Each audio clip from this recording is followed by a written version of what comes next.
Көпшілік қалампырды дұрыс қолданбайды. 4000 жылдан астам уақыт бойы бір кішкентай дәмдеуіш тіс ауруынан бастап ас қорыту мәселелеріне дейін емдеу үшін қолданылып келеді. Патшалар оны алтынмен тең бағалаған. Ежелгі дәрігерлер оны дәрі сияқты тағайындаған. Қалампыр ас үйіндегі ең қуатты табиғи құралдардың бірі болуы мүмкін. Бірақ адамдардың көбі оны мүлде дұрыс қолданбайды. Ал күн сайын миллиондаған адам қолданатын бір тәсіл оның пайдасының көп бөлігін жояды. Бүгін мен қалампырды тұтынудың 7 әдісін ең күшті рейтинг бойынша көрсетемін. Әрқайсысы бағалы, әрқайсысы жақсы түсіндіріп беремін. Бірінші әдіс. Ағзаңызға ең қажет жерге белсенді қосылыстардың ең жоғары концентрациясын тікелей жеткізеді, және оған 2 минуттан аз уақыт кетеді. Қалампырдың құрамында эвгенол деп аталатын қосылыс бар. Бұл табиғи қабынуға қарсы антиоксидант және микробқа қарсы агент. Бірақ эвгенол өте сезімтал. Қалампырды қалай дайындағаныңыз және оны қаншалықты мөлшерін пайдаланғаныңызға байланысты. Қате әдіс қолдансаңыз, пайдаңыздың көп бөлігін жоғалтасыз. Сондықтан бұл рейтингті жоғалып алмаңыз. Өте маңызды. 7-ші әдістен бастаймыз. Көпшілік жаңадан бастаушылар қолданатын ең әлсіз әдіс. Ұнтақталған қалампырды тағамға себу. Бұл қалампырдың қолданудың ең көп тараған әдісі. Аздап сұлы ботқасына немесе смузиге себеді. Дәмі жылы, иісі жақсы. Бірақ сонымен бітпейді. Мәселе мынада. Алдын ала ұнтақталған қалампыр тез күшін жоғалтады. Ұнтақталған сәттен бастап эвгенол булана бастайды. Ас үй сөресінде бірнеше апта тұрғаннан кейін белсенді заттардың 70%-на дейін жоғалтуы мүмкін. Көпшілік жіберетін қателік көп мөлшерде алдын ала ұнтақталған ұнтақ сатып алып, айлар бойы пайдаланады. Шын мәнінде мұндай ұнтақ 3-4 аптадан кейін өлі өнімге айналады. Егер ұнтақ қолданысыңыз келсе, бүгін қалампырды дәл қолданар алдында өзіңіз тартыңыз. Бірақ солай істеңізде бұл тізімді ең әлсіз әдіс етіп қолданыңыз. 6-шы әдіс. Қуатты сияқты көрінетін, бірақ қауіпті әдіс. Қалампыр эфир майына суға қосу. Бір тамшы майдың өзінде бірнеше бүтін қалампырдан да көп эвгенол бар. Сондықтан ол жақсырақ сияқты көрінеді. Иә, бірақ олай емес. Әсіресе 60 жастан асқандар үшін бұл қауіпті болуы мүмкін. Қалампыр майы өте қоюланған. Ол асқазанның шырышты қабатын тітіркендіруі, өңешті күйдіруі және ас қорыту бұзылыстарын тудыруы мүмкін. Көпшілік қателігі көбірек болса жақсырақ деп 2-3 тамшы қосу. Бұл жүрек айнуына, қыжылға, асқазанның түйілуіне әкелуі мүмкін. Ең көбі 1 тамшы, 1 стақан жылы суға. Бірақ бұдан да қауіпсіз әдістер бар. 5-ші әдіс. Тәтті әр жұмсақ нұсқа.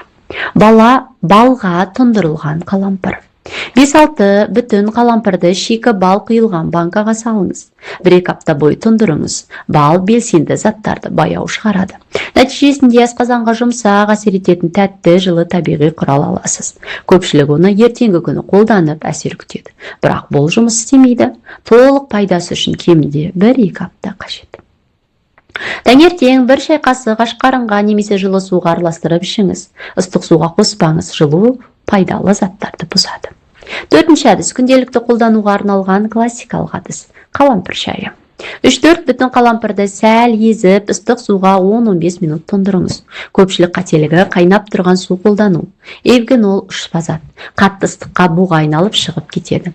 Сіз оның иісін сезесіз, демек ол суға емес, ауаға кетіп жатыр. Дұрыс әдісі шамамен 80 градус Цельсийдағы су. Қақпағын жабыңыз, бұл белсенді заттарды сақтайды. 3-ші әдіс. Ішек пен ас қорыту үшін күшті әдіс. Түнге қалдырылған қалампыр суы.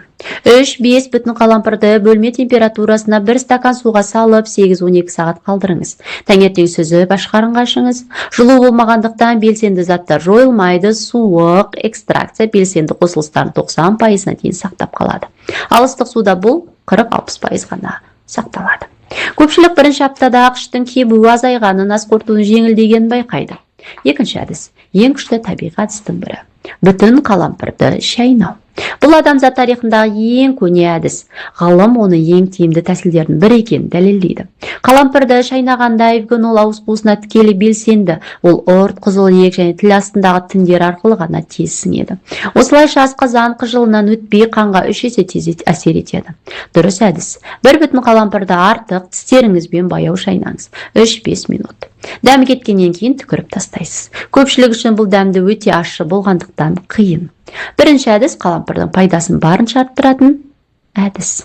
Түнгі қалампыр суы және жеңіл шайнау. Бұл екі ең күшті әдіс біріктіреді. Түнгі қалампыр су асқазан, бауыр және ішек іштен әсер етеді. Ал бір қалампырды шайнау белсенді заттар тікелей қанға жібереді.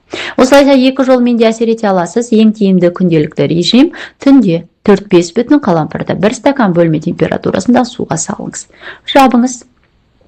Таңертең тістеріңізді жумай тұрып, тамақ жемей, кофе ішпей тұрып, суды 5 минут бойы баяу ішіңіз. Содан кейін бір жаңа қалампыр алыңыз. 3-5 минут баяу шайнаңыз. Дәмі кеткеннен кейін түкіріп тастайсыз. Содан кейін 30 минут ештеңе ішпеңіз және жемеңіз. Барлығы 10 минуттан аз уақыт алады. Құны өте арзан. Бірінші аптада іштің кебуі азаюы мүмкін, тыныс сергітеді, тамақтан кейін жеңілдік сезіледі. Екінші аптада ас қорыту жақсарады, түстен кейін энергия артады. Үшінші, төртінші апталарда буынның сіресуі азаюы мүмкін, ұйқы жақсаруы мүмкін, жалпы өзіңізді тұрақтырақ, жақсырақ сезіне аласыз. Бұл ғажайып емес, бірақ тұрақты әсер береді. Маңызды ескерту, егер сіз қан сұйылтатын дәрі қабылдап жүрсеңіз, міндетті түрде дәрігермен кеңесіңіз. Тағы екі ереже. Қалампырды әрқашан аш қарынға қолданыңыз. Тұрақтылық мөлшері маңызды күніне бір қалампыр, 30 күн бойы аптасына бір рет қалампырдан жақсырақ. Сонымен шынын айтыңыз, ертең қай әдісті байқап көресіз? Пікірге жазың және бұл видеоны қажетті адамға таратыңыз. Бұл видео тек кеңес үшін берілді. Дәрігердің кеңесімен міндетті түрде кеңесіп барып жасағаныңыз абзал. Денсаулық зор байлық екенін ұмытпайық.